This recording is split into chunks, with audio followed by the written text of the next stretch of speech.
I'm Chanel Temple, the resident artist for Hourglass Cosmetics, and today we're here at our flagship store with the legendary brow expert, Kristie Streicher. Hi, I'm so excited you're here. We're just so honored because we know that you are a fan already of our brow sculpting pencil, but we thought with the launch of our new Arch Brow Gels that you'd be the perfect person to talk to about how to use them and how the two are both so important.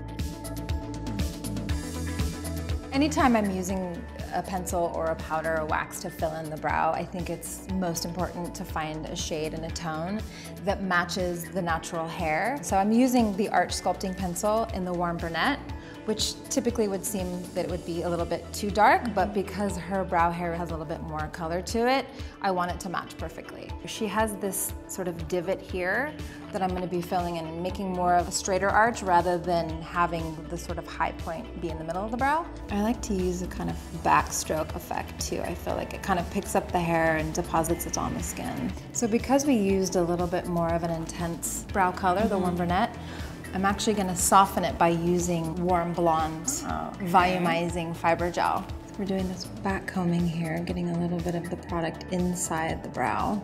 It really made it look natural.